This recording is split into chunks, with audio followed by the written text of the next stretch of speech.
Bienvenidos otro martes más de entrevistas aquí en la Barra de Santiago, como siempre todos los martes a las 7 p.m. No se pierdan todas las entrevistas. Aparte, hoy tenemos un invitadazo que tengo aquí enfrente de mí, Alex de la Madrid. Bienvenido a la Barra de Santiago. ¡Logró! Se logró. Cuéntanos por qué traes la agenda tan pesada. Cuéntanos. Bueno, porque de lo que nos puedas platicar, claro. Porque... soy súper workaholic, la verdad. Me gusta trabajar y me gusta mucho lo que hago, entonces como que digo, ¿será que tengo un huequito para hacer esto? Y tengo esto. Entonces he venido como con una racha de bastante trabajo y pues cuando se graba una serie así como esta que estoy haciendo de un formato mucho más grande, de más capítulos, se vuelve un poquito más complicado. Toma mucho tiempo, ¿no? Pues sí, porque no depende de mí, es como que somos un equipo de muchas personas.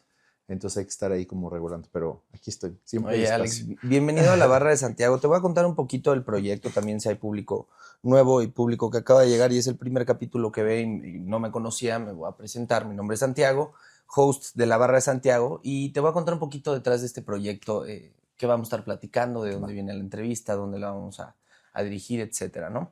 Este proyecto nace aproximadamente hace unos 4 añitos, ¿no? Okay. No, se tardó mucho tiempo en cocinarse, pero hace 4 años pasó una de las etapas más complicadas de mi vida, ¿no? Entró en un proceso de vacío interno muy duro, en donde paso por adicciones, mucha fiesta, muchos excesos en muchos ámbitos, ¿no? No solamente en temas de sustancias, etcétera, ¿no? Muchos excesos en general en mi vida. Y eso me lleva a tirarme en una depresión muy complicada, una depresión que me tira en cama aproximadamente como 1 año y medio. Mi mamá, conocida en este programa, también en el mundo mediático, ¿no? Sabemos que es muy perfeccionista, le gusta mucho el tema, es igual que tú, muy workaholic, le gusta este tema de distraerse con el tema del trabajo, me saca de la cama de las greñas, me dice, no me importa si no estás bañado, vente a trabajar conmigo. Y me botaba en las instalaciones en el grupo mediático en el que trabajaba en ese entonces.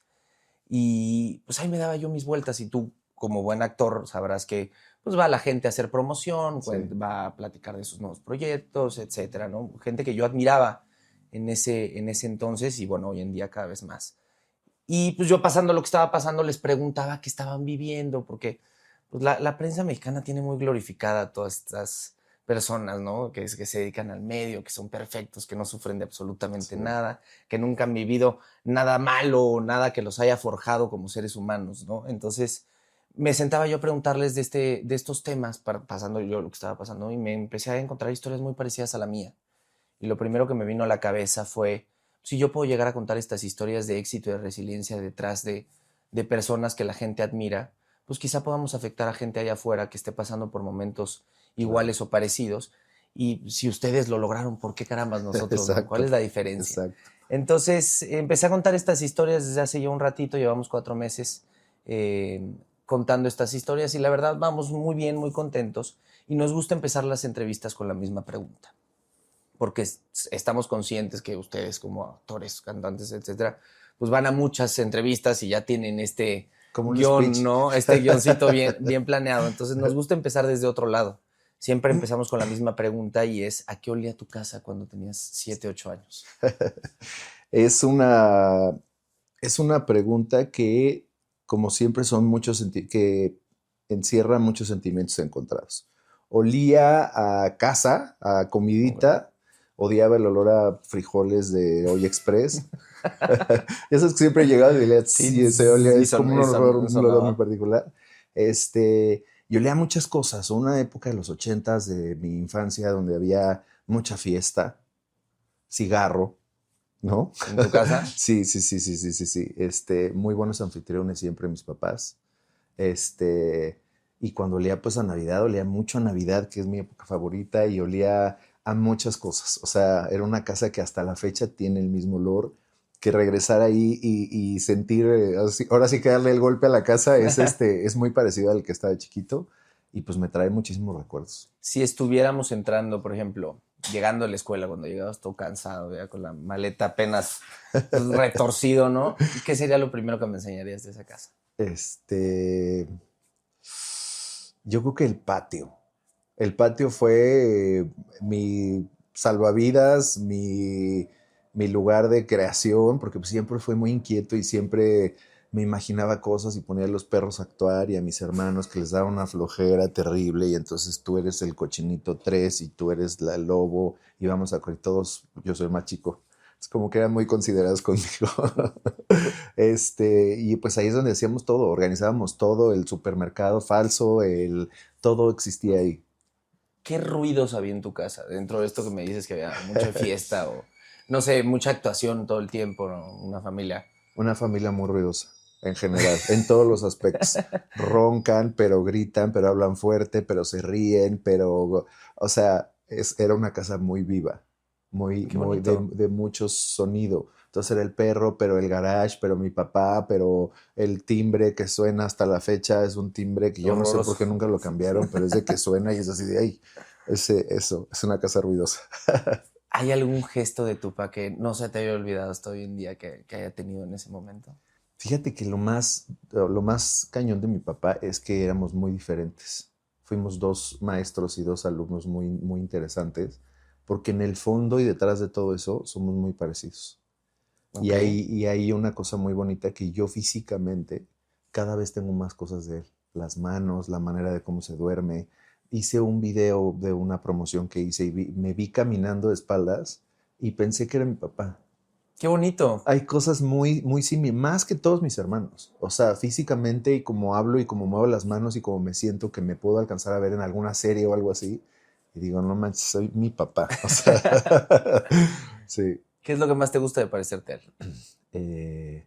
Pues tenía muchas virtudes, ¿no? O sea, un tipo muy disciplinado, con Ujú. una limpieza y una pulcritud extrema, un excelente anfitrión, muy querido por la gente, por su gente, muchas cosas, con una disciplina con nosotros, Muy muy brutal. exigente, muy de la educación, ya sabes, pues entonces muchas cosas que le admiré, la verdad. ¿Y qué es lo que menos te gusta de parecerte a él? Mm. La lista. No, yo creo que tenemos cosas de carácter que venimos arrastrando y no es una justificación de muchas generaciones, a lo mejor generaciones menos trabajadas. Y para mí ha sido muy importante dedicarme a eso también, dedicarle tiempo en mi vida a trabajar las cosas que no me gustan, ¿no? Más que señalarlas, decir, esto no me gusta tanto, que tienen que ver generalmente con el temperamento y con el carácter, con la explosividad, con una como energía de enojo y furia todo el tiempo que hay que estar como regulando, ¿no?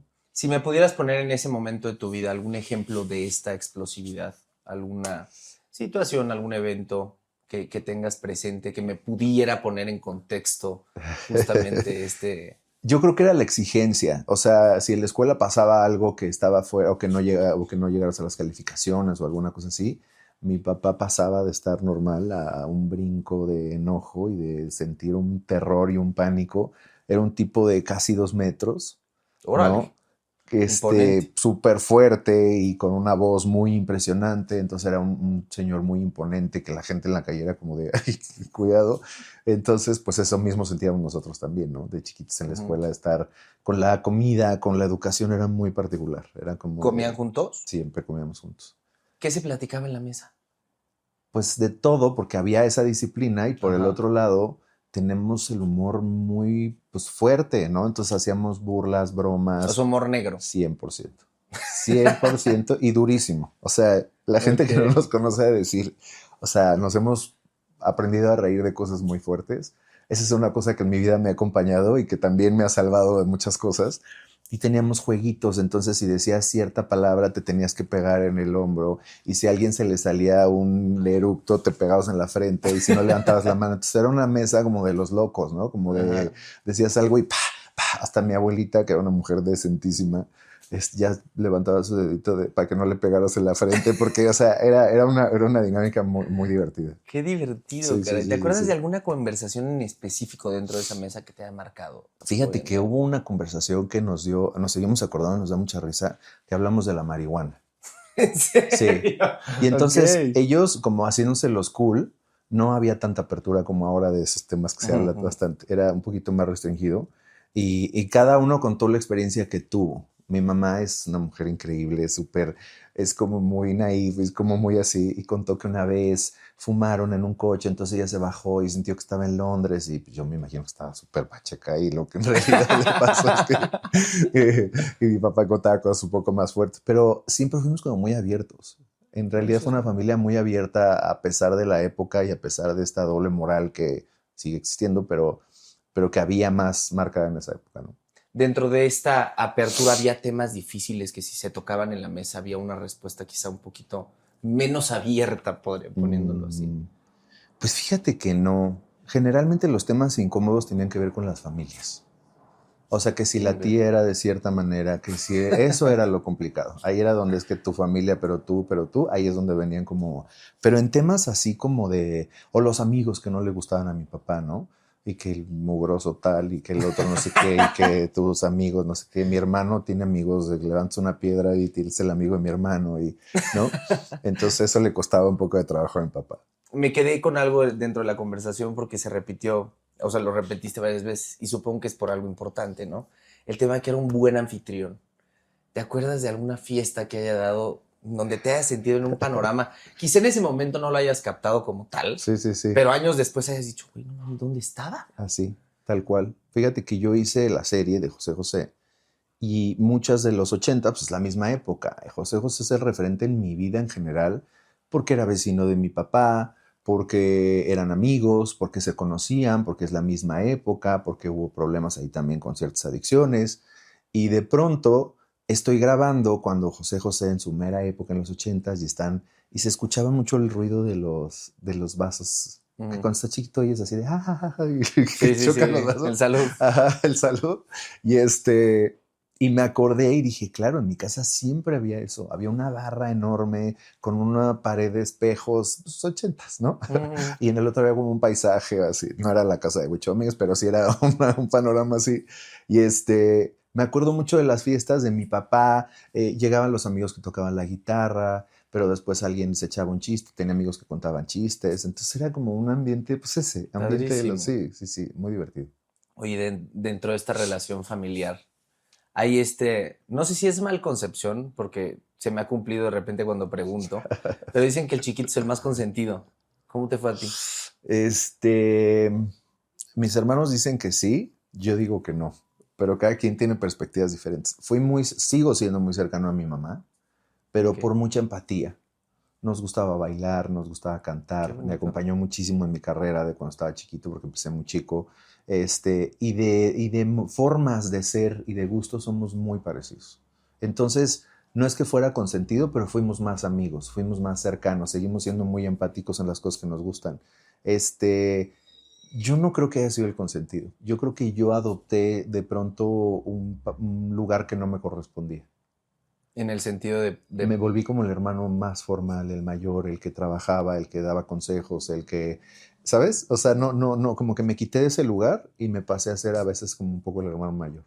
¿Por qué sentiste la necesidad de hacer eso en cierto momento? O sea, ¿qué carencias hubo dentro de la familia que sentiste que tenías que llenar cierta parte ahí dentro? Fíjate que me hubiera gustado tener más conciencia, pero estaba muy chico de lo que estaba pasando en el entorno. Lo único que sentía como intuición es que yo quería hacer más cosas, no me quería quedar ahí, quería salir, quería... El ser actor es una decisión durísima.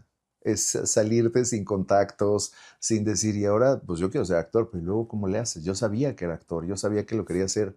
Entonces, esas decisiones familiares, tú solito vas entrando como en el mismo rol de querer repetir patrones y de querer todo hasta que de repente te desapegas y dices, pues me voy a arriesgar, es un salto al vacío para tomar otras decisiones, para irte de tu casa, para poderte pagar tus cosas, para, ¿no? Entonces eso ahora lo agradezco muchísimo. Agradezco eso y agradezco todas las cosas que me han pasado porque me pusieron en un lugar de donde me siento muy contento por lo que logré sin tener la conciencia que te digo de haber dicho, ay, Claro. ojalá, fue como muy intuitivo. ¿Qué miedos tenías en ese momento? O sea, dentro de Todos.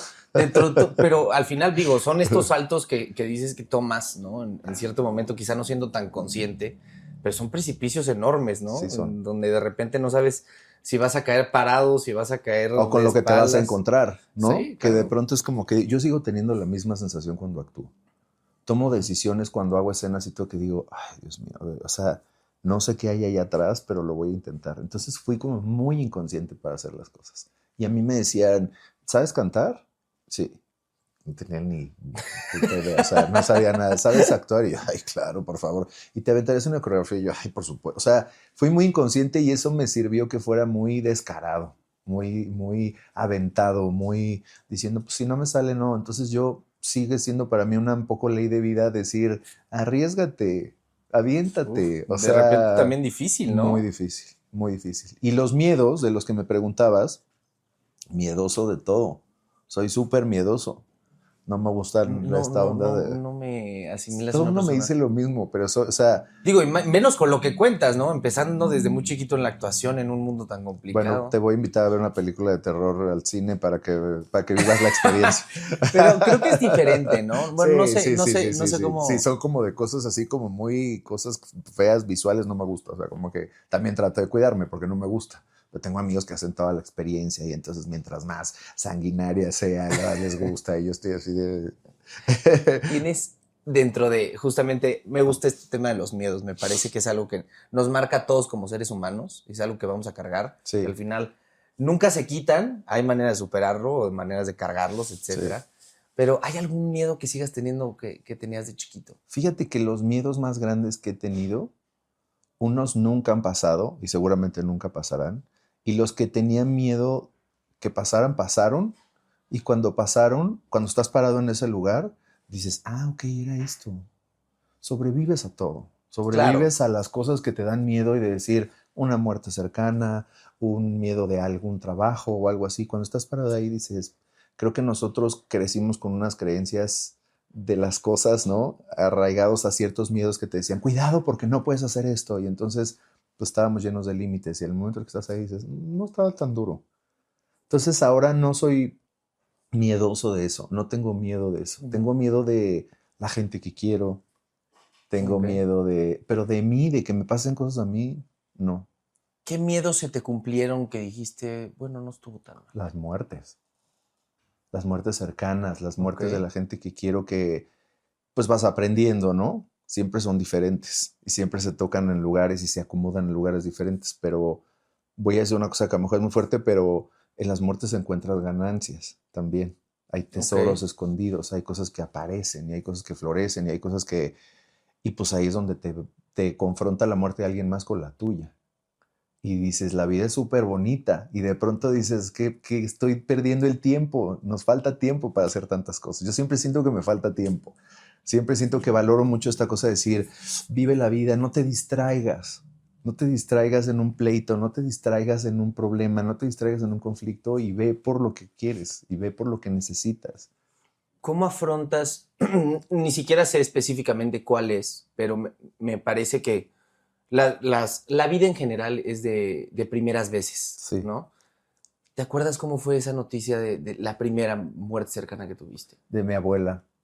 ¿Te acuerdas Perfecto. cuántos años tenías? ¿Dónde Pues yo creo que ya estabas? fue hace unos que serán como 18 años, cumplió este año 18 años. También una mujer súper cercana a mí, una mujer increíble, una líder sindical súper admirable que hizo muchas cosas por las mujeres en su época, muy cercana, muy cercana, amaba a mi abuela. Estaba yo en casa de un amigo, me habló mi mamá y es la primera vez que te encuentras con este universo de ya no está la persona, ya no existe la persona, ya no le puedes decir, oye, fíjate que, oye, nada, no existe. Muy triste y por el otro lado, como ya estaba enferma, pues se siente como esta ambigüedad en donde descansas un Tranquilidad, poco, es ¿no? decir, qué bueno que... Y por la persona, ¿no? Sobre todo, porque pues se trata de su muerte, no de la tuya. Tú acompañas nada más. Eso, ese pensamiento me parece bonito dentro de todo, porque al final, justamente lo que dices, dentro de la muerte, pues hay ganancias de Sí, decir, hay que aprovechar lo que tenemos, bendito Dios, por cierta, de alguna u otra manera no fui yo, ¿no? Entonces, si pudiéramos pasar este momento, quitándolo del tema de las muertes, ¿no? Y toda esta parte de tu infancia, ¿cómo es tu primer acercamiento a la actuación? O sea, tratar de entender partes de Alex, ¿no? Cientos, no sé si viste intensamente, sí, claro. pero hay islas, ¿no? Yo tengo Son todas islas dentro, revueltas así. son islas dentro de cada uno de nosotros, ¿no? Entonces, esta parte de la infancia muy bonita, ¿no? Dentro de esta socialización que había en tu familia, esta relación tan bonita. Después, toda esta parte que de repente puede llegar a ser muy difícil, que son estas pérdidas. Sí, Una de las islas más importantes dentro de Alex es justamente esta de la actuación. sí lo ¿Cómo es. es tu primer acercamiento aquí? Siempre ha sido desde el juego. O sea, en inglés Desde se poner dice a tus play. hermanos, ¿no? Sí, o sea, y yo hasta la fecha. Siempre desde chiquito, yo me acuerdo desde muy, muy chiquito, inventaba escenas, hacía cosas, ponía a mis hermanos a jugar. Y luego eso empezó como a crecer un poquito más. Pero yo no tuve. Mi papá te digo que era muy duro con eso, entonces era como de actuación, era como de. ¿Qué es eso, güey? O sea, no vas a hacer nada en tu vida. Y es como de, no, es que es una carrera. O sea, hay una carrera de 3 años y tienes ¿no? Tu título. Yo no pude hacer la carrera porque empecé a trabajar muy chico. Entonces, mi manera de entrenarme era tomando clases sueltas y trabajando. Después ya tuve oportunidad, obviamente, de entrenarme mucho mejor. Pero siempre fue como creando y como inventándome cosas y aventándome a hacer audiciones y haciendo castings y así fue, así como crecí. Algo que me asimila, quizá me corrijas y me digas, Santiago, estás medio estúpido, bueno, es cierto, No lo pero diría. dentro de todo este amor que había con tu papá, siento que había un poco de tensión dentro de ciertos Mucha. aspectos, ¿no? ¿Qué le dolía al Alex que tenía esa tensión con su padre en ese momento? Es que fue una cosa ambigua porque me dolía mucho, pero pues eso fue lo que me formó un poco. Claro, no O estoy sea, diciendo me que... puso en un lugar en donde no lo hacía. Yo creo que esas eran las herramientas que tenía. Nunca lo hizo con una mala intención y nunca me lastimó a propósito de nada, pero, por ejemplo, iba a ver de las primeras obras de teatro que seguramente eran horribles, ¿no? Mi botarga Árbol de 7, ¿no? Árbol 7 y llegó a pasar que se parara en plena función y se fuera. Uf.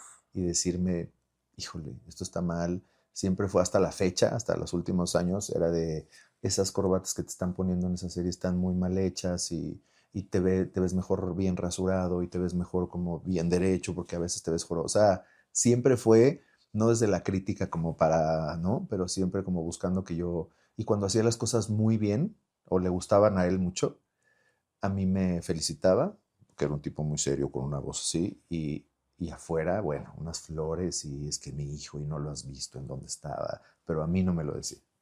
Entonces sentiste que te faltó esa... Pues a lo mejor un poquito de, güey, estás Pues increíble, lo qué hiciste padre. Y bien, mi cabrón. mamá, pues es el opuesto. Lo O contrario. sea, mi mamá se deshace y grita y se para y baila y no, es que esta escena y cuando, o sea, mi mamá es el opuesto. Entonces había un equilibrio interesante, ¿no? Ajá, ajá. Y dentro de esta falta o carencia, ¿no? Digo, se puede ver de muchas maneras. Es muy bonito el decir, pues al final me forjó Sí, como soy, ¿no? Pero en cierto momento no lo entiendes, pues la nada, verdad. para nada, ¿No? cero. Hoy en No, y día te de... enojas también, y te Sí. sientes, y te pones triste, y de repente yo salía, y la primera persona que quería ver a mi papá, y mi papá con una cara totalmente neutra, así. Y yo, ¿te gustó? ¿No? ¿Algo estuvo padre? ¿No? Algo, ¿Algo? güey, ¿Te estuvo reíste mal. un momentito? Y yo me acuerdo mucho, y me da mucha ternura acordarme de eso, que yo me asomaba en las piernas son estos lugares del teatro donde salen los actores, eh, y me asomaba para ver las reacciones. Y ahí me daba tranquilidad porque veía que se estaba riendo y que de repente se atacaba de la risa y todo, pero ya cuando me veía, mira como de regresaba como a este personaje. ¿Cuál fue la crítica que más te marcó o que más te dolió? Porque hay varias, digo, desde la corbata que te dice, güey, pues no está tan bien hecha, y hay otras que dice, abrigo. Como si estuviera tan fácil, ¿no? Este, yo creo que José José, porque sabía que más que hacer a José José, hice como una constelación de mi papá. O sea, ¡Wow! ¿no? Era un poco la época, los problemas, las dinámicas, la manera de pensar, la idiosincrasia, o sea, todo tenía mucho que ver con mi papá.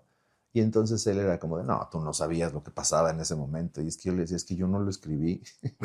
Yo solo estoy A leyendo. él y al público en general, ¿no? Ajá, Porque era de, ajá. no, él era mi... Y era de, sí, pero yo no lo escribí. Yo soy un intérprete, soy una herramienta para contar esta historia, pero pues el que decide es él, ¿no? Ahí fue donde fue mucho más duro. O sea, como con cosas de la época, que si está mal contado esto, esta personaje no existía, entonces yo lo explicaba. Es ficción, hay que meter cosas para que no sea aburrido, ¿no? Eso fue lo que más a él le Y generó. además uno de los proyectos más grandes de tu vida, Sí, ¿no? O sea, sí, interpretar sí. al príncipe de la canción no ha de haber sido No. absolutamente nada fácil, ¿no? Me gustaría contarte muchas cosas padres porque hubo muchas cosas padres. Hubo cosas increíbles, conocerlo, cerca. ¿Conociste a José José? Sí, claro. Yo daría, híjole, ya te enseñaré terminando la entrevista, pero normalmente no interrumpo con historias mías, pero José José es mi ídolo. Yo tengo una No canción me tatuada de José José digas. aquí. ¿De verdad? Sí. Y así te bajaba los pantalones. Yo, no, espérate. No, tengo una canción tatuada aquí de José José, que es la de Lo que no fue, no será. ¡Wow! Y yo, mi mamá se dedica al medio, conoce a Sí. absolutamente. Te amamos, mamá. Te amamos, mamá. A toditos.com, ¿no? Y yo nunca le había pedido conocer a alguien. Y le dije, mamá, por favor, preséntame a José José. No te puedo creer. Tristemente, es una historia bonita, termina en algo bonito, ¿no? Pero le digo, mamá, por favor, preséntame a José José. Me voy a poner en contacto con Anel, me voy a poner en contacto con su hija, que quiero mucho, y te lo presento, yo te lo prometo. Es tu regalo de cumpleaños el próximo abril, ¿no? Tristemente se murió 2 semanas después de que yo... Entonces, viví mucho tiempo muy decepcionado pensando que nunca lo conocí. Y llega el cumpleaños de abril del siguiente año y me entrega una Polaroid.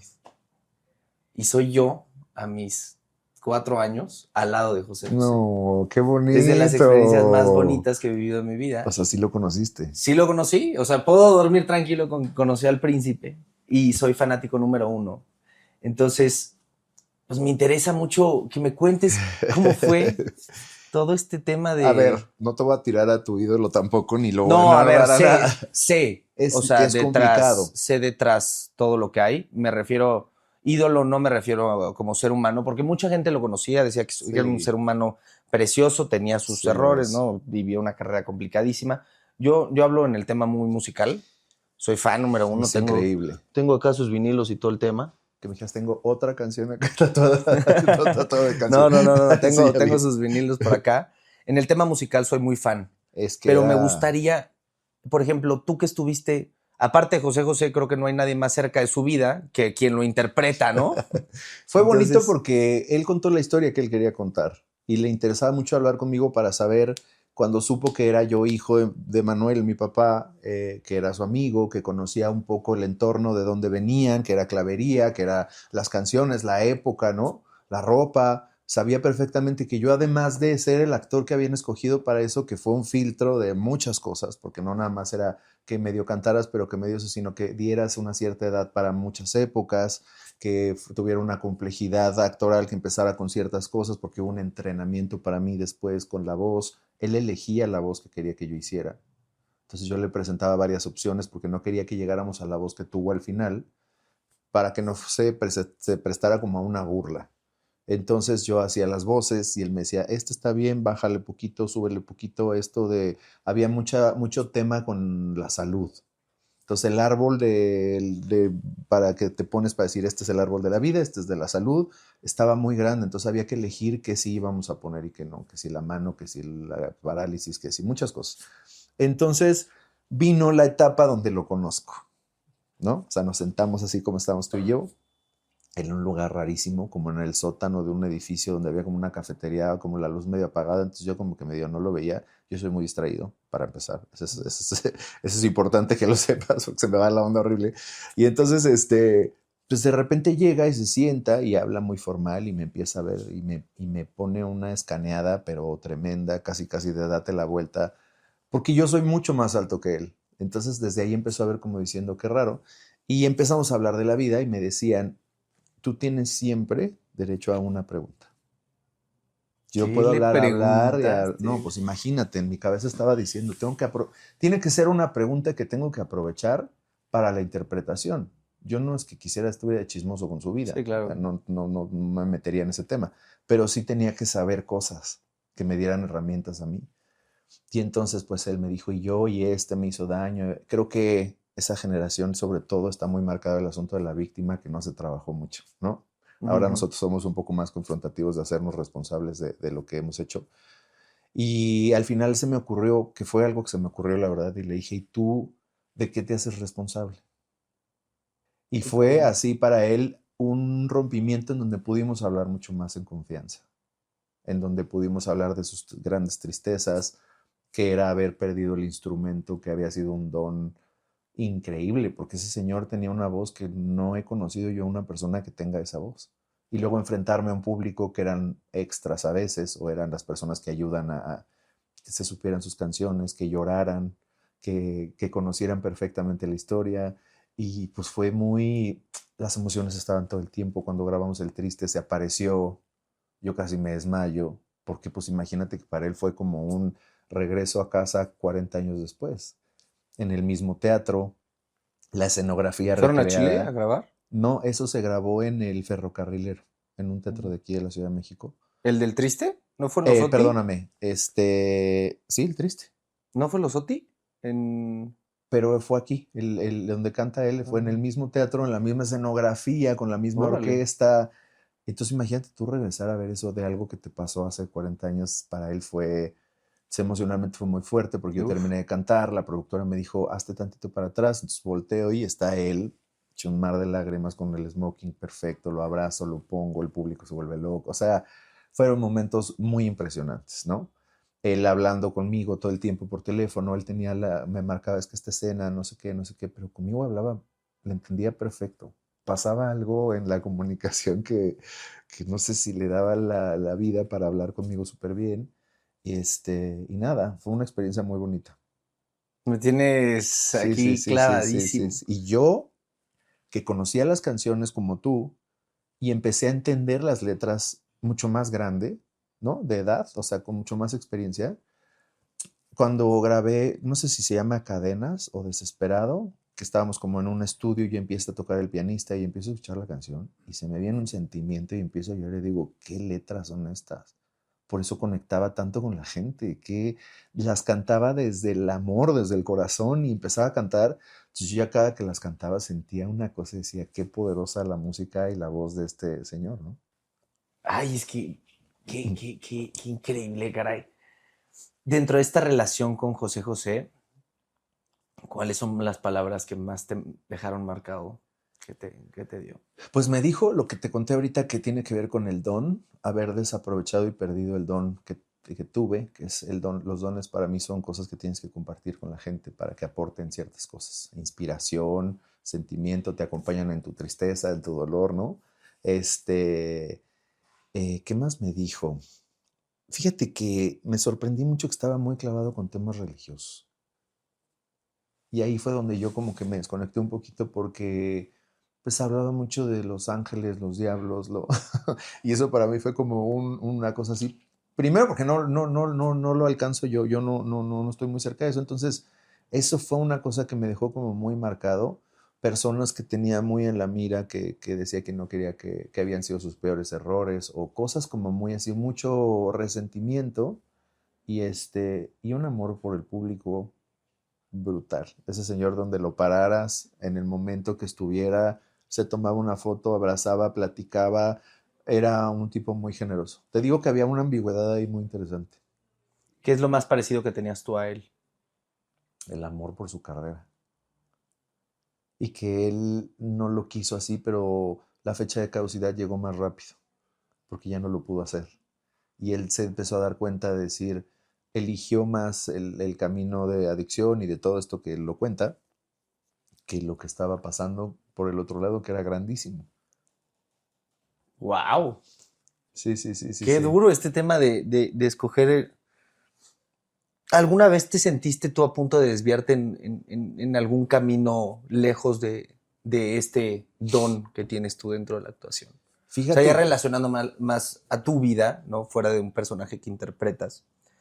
Me quedo mucho con este tema de a ver, güey, tienes dos caminos enfrente, ¿no? Tu don y pues este que te puede llevar quizá no al mejor lugar, ¿no? Y no te sí, estoy diciendo porque hoy te veo increíble, te veo actuando, te veo feliz, te veo gracias. contento. Entonces no te estoy diciendo que te fuiste por completo por ese lado, ¿no? Pero llegó un momento quizá en el que te sentiste que no ibas por el camino adecuado. Creo que lo platicamos ahorita de algo que dijiste que también me resonó mucho. No perderte. No perderte no necesariamente tiene que ver con adicción a algo o algo No, no, así. no, no, Tiene no, en que ver general. con adicciones a tus propias historias y a tus propias emociones y a tus propias cosas arraigadas, de desaprender todas estas creencias, que lo que estábamos diciendo hace rato. A mí me pasó que entre el trabajo y todo, me daba mucho vértigo pensar que esto no tenía fecha de caducidad, que yo no puedo elegir vivir, viajar, conocer, porque es una carrera y siempre se dice, y no lo digo desde para nada, desde algo que me arrepienta, desde el sacrificio. Que si la fiesta, que si el bautizo, que si los momentos importantes, que si el todo, porque ocupan mucho espacio, ¿no? Tal vez el público piensa que es una carrera que siempre lo decimos como de mucho glamour y todo, y la realidad es que atrás de todo esto lo único que hay es mucho trabajo y mucha disciplina y mucho compromiso y mucho todo. A veces pienso que me gustaría tener una estabilidad más grande o alguna cosa así, me refiero económicamente o algo así, para poder escoger los proyectos y no descansar, pero aprovecharlo para viajar, conocer lugares que no he conocido, estudiar cosas que me gustaría estudiar, que no he tenido el tiempo, afortunadamente por trabajo, pero se siente bonito de pronto saber que también esto tiene fecha de caducidad, que las pasiones se mueven, que las ganas se mueven y que se acomodan en lugares diferentes. ¿Hoy sí ves una fecha de caducidad dentro Sí, de tu carrera? sí. ¿La ves a corto plazo o a largo? Es que no lo sé, pero no a muy largo plazo. Sé que hay cosas que no quiero vivir. O sea, quiero tener una adultez, una vejez, uno todo mucho más serena, mucho más tranquila, menos acelerada. Menos movida. ¿En qué momento de tu vida crees que llegue como Alex de la Madrid, ¿no? ¿En qué punto de madurez llegue este punto de decir, tan, güey? O sea, No lo sé, pero yo tal vez, no sé, me imagino que unos 15 años, algo así. le O faltan sea, 15 me años a faltan Alex de 15 la años. Madrid. Sí, todavía, porque te digo que a veces empiezas cuando, yo ahorita te estaba diciendo cuando te vi que te conocí chiquito en algún lugar con tu mamá y de repente te veo aquí sentada y digo, Dios de mi vida, yo soy tu abuelo. Sí. No, pero sí, sí pasan los años y lo que te falta es tiempo.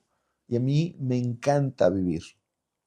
Me gusta mucho la vida, me gusta mucho viajar, me gustan mis amigos, me gusta conocer, me gusta pensar que yo soy capaz de hacer muchas cosas más también. Me encanta la decoración, el interiorismo, me encanta, no lo sé. Entonces cuando me pasa esto, de repente digo, ¿y dónde está el tiempo? ¿Cuándo voy a empezar a hacer todo esto que también me gusta, no? Y por eso lo pienso como una fecha de caducidad. Y caducidad es decirlo que se acabó, pero en realidad eso vive contigo y te acompaña toda la vida. Sí, claro. Pero sí poder tener más tiempo y escoger y decir, ay, voy a hacer esta obra con mis amigos y esta cosa, y no necesariamente un oficio que te limita con los tiempos, ¿no? Dentro de lo personal y no laboral, o sea, porque creo que dentro de lo, o sea, enfocado al tema laboral, digo, ahorita estabas diciendo lo del diseño de interiorismo, etcétera. Dentro de lo personal, ¿qué crees que te falta hacer en la vida? Creo que me falta ocupar el oficio que tengo para beneficio de alguien más. No sé cómo acomodarlo. Una obra de teatro que tenga algún mensaje importante, Okay. una obra que done lo que hago para alguna cosa.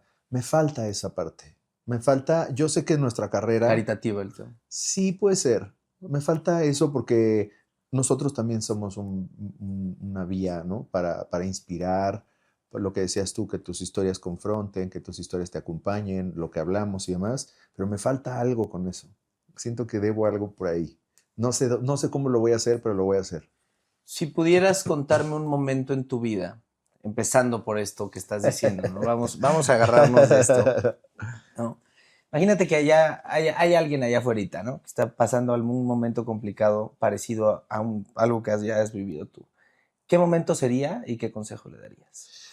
Pues yo tuve una persona muy cercana, por ejemplo, en un hospital con una enfermedad complicada y el universo de allá adentro es complicado, ¿no? Hay mucha, a veces poca sensibilidad, lo diría yo, desde un lugar bastante ignorante, porque hay muchas personas que resolver cosas y temas y, ¿no? También es un oficio. Este, yo, es que hablar de las herramientas es hablar de todas las cosas que vas aprendiendo en el tema para, nunca sabes cómo te vas a comportar en el lugar que vas a estar hasta que estás en ese lugar. Entonces tú dices, yo estoy aquí, nunca pensé que esto iba a ser así y yo qué herramientas tengo para resolver. Entonces, solo te enfocas en un solo problema y entonces estás diciendo es que esto está pasando y todo el día va pasando eso. Yo lo que diría es que me lo dijo un maestro de actuación que quiero mucho y me dijo, en la paz siempre vas a encontrar tus respuestas, en la serenidad. Puta, pero ¿cómo encuentras? Está difícil, pero sabes que sí se logra. Es algo súper Para mí fue utópico, como, ¿no? Porque además el mundo está construido para todo lo contrario. Sí, claro. O sea, estamos construidos para decir, apúrate y qué haces y a qué te dedicas y tus logros y ¿no? Tu fracaso, te voy a señalar y tú.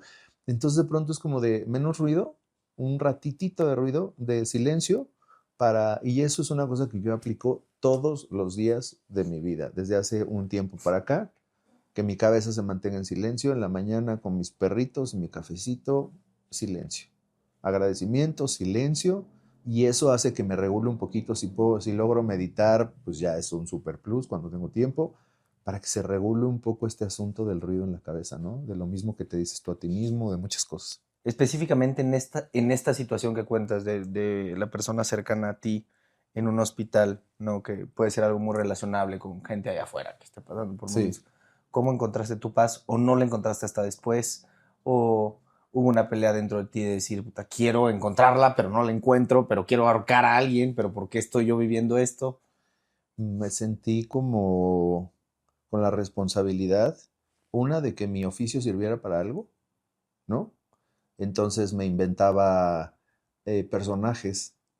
Para entretener a esta persona. Sí, ¡Wow! ¡Qué y hacía bonito! historias y bajaba la luz y de pronto decía, había un personaje que tenía otra voz ¡Qué belleza! y era la persona con la que se confesaba lo que realmente sentía, porque la persona que está junto es de, te tienes que tomar la medicina, ya vinieron y no te dejaste, y hay como una especie como de, ¿no? Se vuelve como la persona que está enferma o está en condiciones diferentes, se vuelve como un niño chiquito y la persona que llega es la que le dice, te tienen que poner, tienes que mejorarte, tienes que ser, y entonces la conversación se vuelve súper limitada. Entonces este personaje, te digo porque yo caí en eso, ¿no? No porque la gente lo haga, yo también lo hice. Y este personaje era de, ¿qué te dijo este güey? Ay, que me tome la pinche pastilla, sí, pues hay que se vaya. Sabía como una confianza en donde yo realmente escuchaba cuál era su sentir. Y siento que eso ¡Qué era mucho más bonito! liberador a esta cosa de decir, hablar de los temas difíciles, siempre los tapamos y los maquillamos y los Mm. ponemos así. Y eso era como decir, te acompaño. Acompañar significa todo el amor que puedas darle a una persona, porque no se trata de mí, se trata de la persona que estás acompañando. Dentro de esta honestidad de esta persona, ni siquiera especificando quién o cómo sea, en qué situación estabas, pero me conmovió plenamente el tema de los personajes, ¿no? Pero esto de ser actor de repente puede ser complicado. ¿Hubo alguna frase, algo que te haya dicho que estuvo a punto de romperte como actor? Muchas, todas, todas. Y también te das cuenta del temple que tienes tú, en donde dices, no se trata de mí.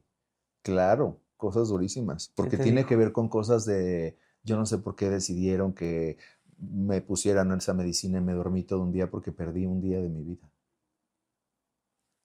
Y según yo era una decisión que estaba buena porque dolía, entonces vamos a adormecer para que no duela, pero la persona lo recibió diciendo, ¿por qué prefería que me doliera pero estar vivo?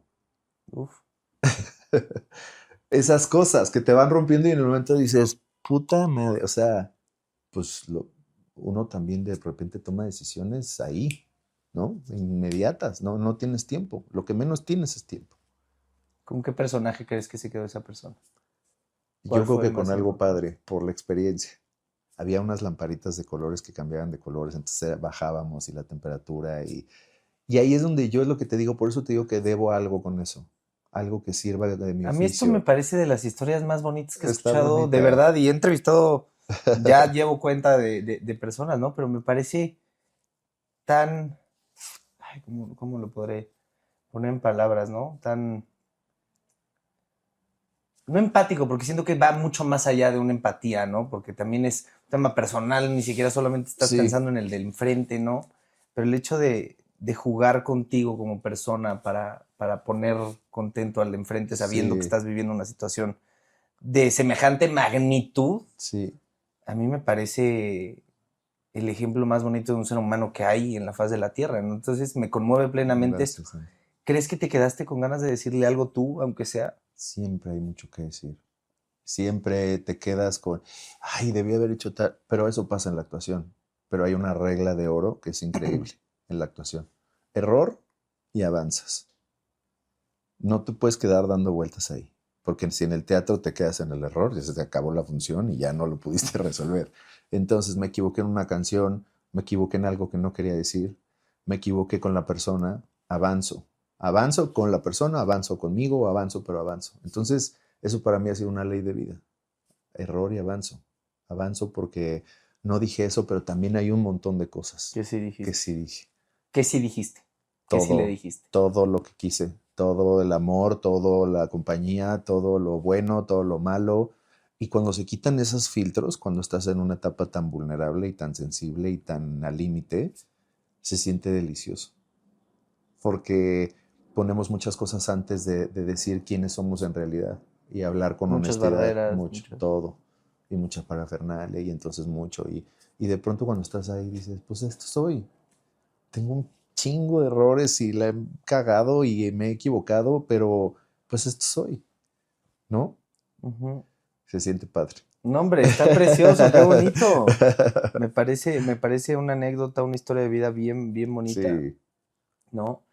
Eh, en el momento en el que pasa, ¿qué es lo primero que te viene a la cabeza? Cuando ya no está físicamente, ¿no? Porque siempre he creído que la vida es un constante cambio sí, en todos aspectos, ¿no? Que hasta podrá ser una planta próximamente, ¿no? Todo el tiempo está presente en muchos sí, aspectos. La gente que no pudo prevalecer, porque nadie puede prevalecer físicamente para siempre, ¿no? exacto. Es ridículo pensarlo. Pero, ¿qué fue lo primero que te viene a la cabeza? Justamente decir, pues bueno, ya no está. O sea, ¿qué sigue? Tengo una amiga, que es una de mis mejores amigas, que me dijo, mira, entre la terapeuta y me dijo, esta vida, la noticia es que siempre que venimos a trabajar, no a trabajar a trabajarnos, a trabajar. Entonces tienes dos opciones entre mi mamá, mi amiga que me dijo, no hay pastilla para tranquilizar esto, los duelos que no se viven te alcanzan, o sea, el que le haces así, te tomas pastillas, de repente pasan los años y te toca y te dice, oye, Aquí se estoy, te güey. olvidó venir por mí, ¿no? Y y yo decidí ponerme a trabajar muy pronto, con terapias, con cosas, y entré en un universo increíble. Por eso te decía al principio que las muertes tienen tesoros escondidos. Ujú. Hay un conocimiento y hay una apertura y hay muchas cosas muy bonitas. Y yo creo que para mí se me movió la vida, resignifiqué un montón de cosas, inclusive mi carrera, inclusive mi persona, y me cambió la vida. Me cambió para todos lados, me cambió para aprender a no dar por hecho, que eso para mí es lo más duro de la gente, sobre todo con la gente que quieres mucho, a no dar por hecho lo que tienes, de la gente que te tiene cerca, que amas, a tu carrera, ¿no? Porque de pronto dices, ay, pues sí, es una serie y entonces hay un personaje. Y ahora yo cada que llego digo, esto es un milagro, güey. Llegar a un set con todas estas personas que estemos tú y yo hoy aquí, aprovechar el presente, y estos son milagros que pasan y que de pronto es como decir, qué bonito que esté aquí, porque pues la vida es un ratitititititito y hay que estar al 100 todo el tiempo, y por eso digo, falta tiempo, me falta, ¿no? Quiero ver a Santi hoy y mañana, y quiero hacer el podcast y quiero correr y quiero ir a esto y quiero estar con mis perros y quiero ver a mi mamá, y digo, me falta tiempo, faltan horas del día. Oye, mi querido Alex, para tratar de cerrar todo esto que hemos platicado, para tratar de cerrar todo esto que hemos platicado, después de tocar ciertos puntos para entender yo al Alex, porque hoy, después de todo lo que hemos platicado, te entiendo mucho más, ¿no? Te conozco un poquito más y me da gusto porque conozco un ser humano que no me esperaba en lo absoluto. Yo de verdad me quedé muy conmovido por el tema de los Gracias. personajes. Esa historia de verdad me movió. O sea, me Sí, parece algo muy bonito, me parece algo que sería capaz yo de hacer por alguien que quiero. está Entonces, padrísimo. es muy relacionable conmigo porque también me considero una persona así. O sea, no sé, me conmovió en general. Me pareció muy bonito. Pero bueno, cerrando, llegamos a tocar el tema de tu familia. Fue muy bonito el tema de crecer en una familia tan ruidosa, ¿no? Tan bonita, jugar en el patio, jugar a la escuelita, al supermercado, actuar, tus hermanos. Después pasamos a todo esto de José José, a toda esta resiliencia que ha habido en tu vida dentro de ciertas pérdidas, ¿no? Sin especificar cuál. Pero después de tocar todos estos puntos, nos gusta hacer un ejercicio también para cerrar, para que no quede nada más al aire el hecho de que estamos platicando esto, ¿no? Para que de verdad Sí, funcione de claro. algo para ti como persona y para la gente que está allá afuera. Lo primero es, ¿qué nos espera de Alex de hoy en adelante? ¿No? Entendemos que traes, nos contaste al principio que traes proyectos de la mano, pero como persona, como ser humano, como como ente viviente, ¿no? Exacto. ¿Qué nos espera de Alex de la Madrid? Híjole, yo he aprendido que la vida para nada es lineal. O sea, yo te podría decir cosas como actor que la verdad, más allá de que pueda tener una carrera exitosa o no, soy muy agradecido con las cosas que tengo, pero pues cambia todo. No sé si te voy a decir, Santi, ve a echar un vino aquí, estoy en Valle, en mi casita, con un jardín, estoy sembrando árboles de frutas, o mañana voy a estar haciendo una obra de teatro a beneficio, o voy a hacer algo interesante. No lo sé, no me gusta pensar en un futuro, porque todo mi presente me ocupa mucho espacio y me gusta mucho. Qué bonito. Ahora, como último ejercicio, para terminar la entrevista, siempre hacemos como empezamos, terminamos, hacemos las mismas 3 preguntas siempre. Venga. Número 1 es ¿a quién le darías las gracias y por qué? Ok. Número 2, ¿a quién le pedirías una disculpa y por qué?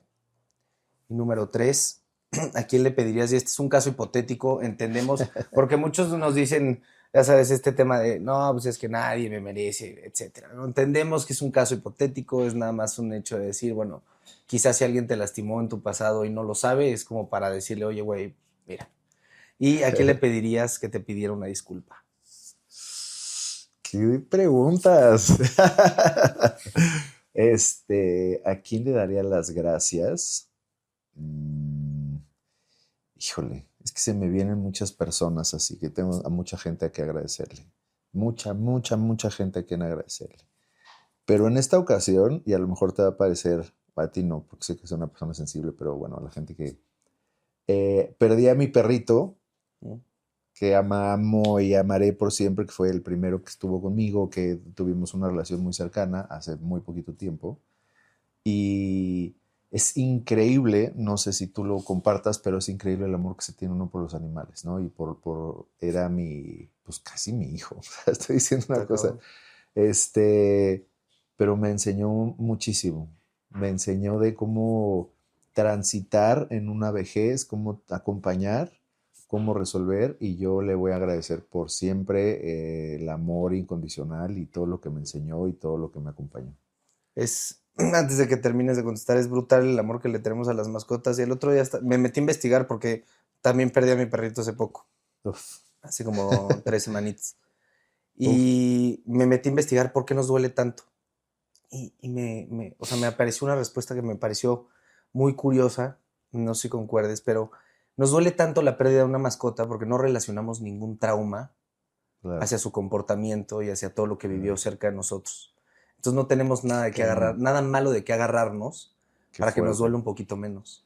Pues eso. Entonces, por eso nos duele tanto. Me pareció, digo, lo comparto porque quizás si lo entiendes o si te Sí, resuena, puede haber un poquito más de belleza dentro de es toda muy esta bonito. pérdida, ¿no? Porque pues, al final lo único que estás perdiendo es un ser único, Amoroso, amoroso, compañero. incondicional, Sí, etcétera, ¿no? Entonces, el hecho de no relacionar ningún sí, trauma, lo peor que te puede hacer es cagarte la alfombra, sí. güey. O sea, ¿no? Es lo peor que te puede hacer Sí, un sí, perro. sí, sí, Entonces, sí. es tan duro el hecho Para mí de es bueno. para, no sé, para un ser humano tener a alguien tan incondicional, Sí, siendo tan cambiantes todos como así personas. es. Por eso duele tanto. Sí. Pero bueno, siguiendo Pero con la bueno, siguiente. yo le pediría perdón a lo mejor a esas parejas que tuve que ya no tuve oportunidad de decírselo, de algún, pues yo creo que siempre se trata de dos, pero pues yo creo que en una época a lo mejor la inmadurez o las cosas que a lo mejor hice lastimando sin querer, no tengo una persona que recuerde específico, pero pues a esas 800 personas, A las a las 1300. 1300 experiencias. No, pero sí, pues sí, yo creo que algo por ahí. Ok. ¿Y a qué le pedirías que te pidiera una disculpa? Ay, híjole, qué duro eso. No me he sentido que alguien realmente me haya hecho daño, Ok. intencionalmente, como que siempre lo he visto como... A ver, no tiene que ser intencional. Exacto, obviamente me ha lastimado, ya he pasado por ahí.